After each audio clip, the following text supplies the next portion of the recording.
Johnny comes marching home again, hurrah, hurrah. We'll give him a hearty welcome then, hurrah, hurrah. Oh, the men will cheer, the boys will shout, the ladies they will all turn out, and we'll all feel gay when Johnny comes marching home.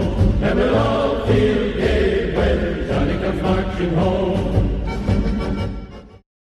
On November 6, 1860, Abraham Lincoln was elected President of the United States of America.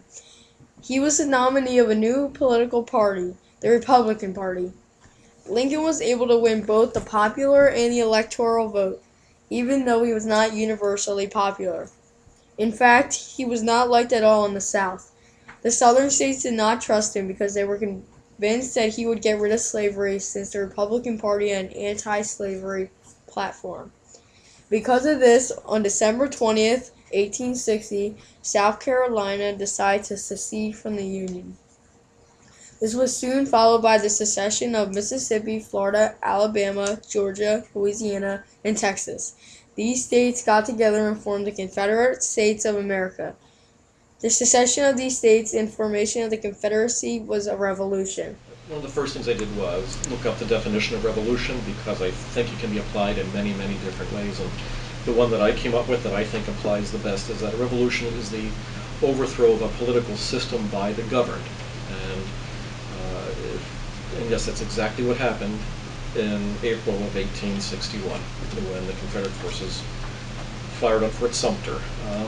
And they were doing something that had already happened previously in the 1770s with the American Revolution. Only it was a group of Americans, as they were about to become known, who overthrew the political system that was imposed on them by England. So I think that yes, it was a revolution in the 19th century the way there had been one in the 18th century.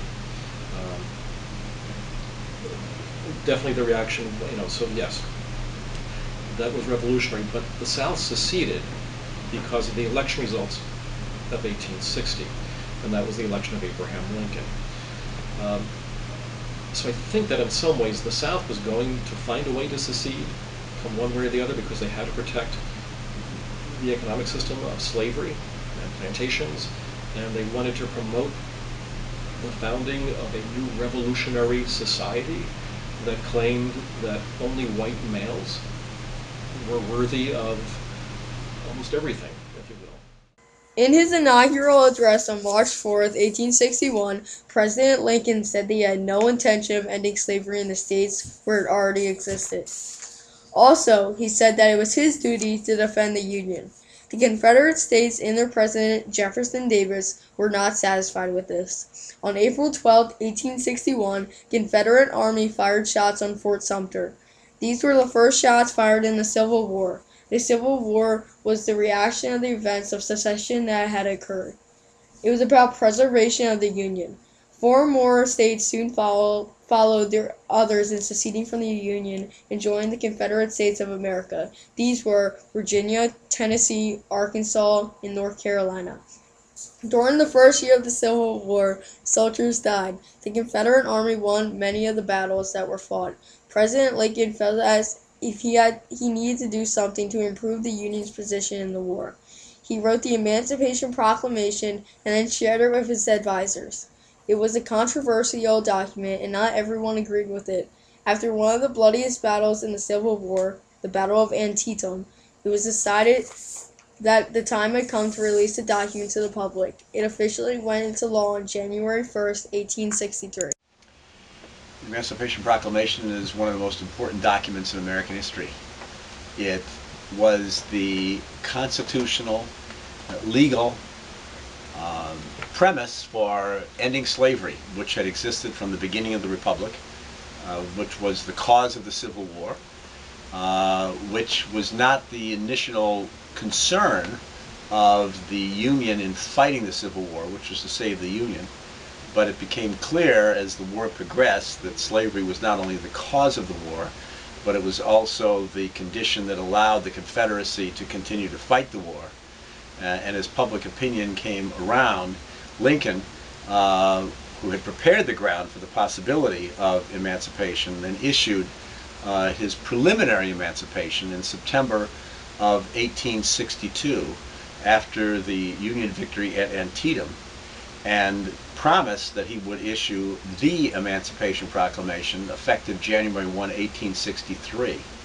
And in this Emancipation Proclamation in 1863, this was the promise made in 1862 with the preliminary, that any and all slaves that were still held in areas in rebellion against the United States would thereafter be free.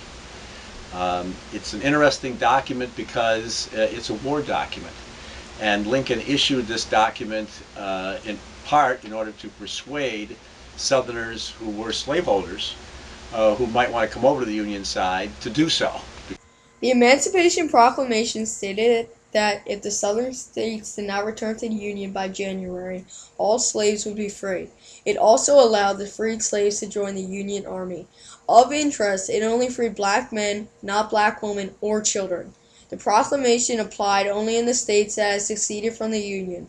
It did not apply to slaves in the slaveholding border states of Missouri, Kentucky, Maryland, and Delaware. When the Emancipation Proclamation was signed, many slaves in the South fled north, even though the slave owners did not free them. These slaves joined the Union Army. The effect was exactly what Lincoln wanted. The South lost more laborers, and the North increased the size of its army. The Emancipation Proclamation freed a lot of slaves, but did not make slavery illegal. It was, however, a reform, and the first step toward freeing the slaves. The war continued with increasing number of victories of the Union Army over the Confederates. The Union Army gradually made their way through enemy lines, freeing slaves on their way. During this time, President Lincoln decided he wanted to end slavery completely. On January 31, 1865, the 13th Amendment was passed, which made slavery illegal. He decided to issue the Emancipation Proclamation in part because it kind of reflected what was already happening in the South by that second year of the war, as slaves were, freeing themselves, and as Union officers in the field were refusing to send them back to their owners. So in some ways, when he's issuing the Emancipation Proclamation, he's kind of catching up with the reality on the ground.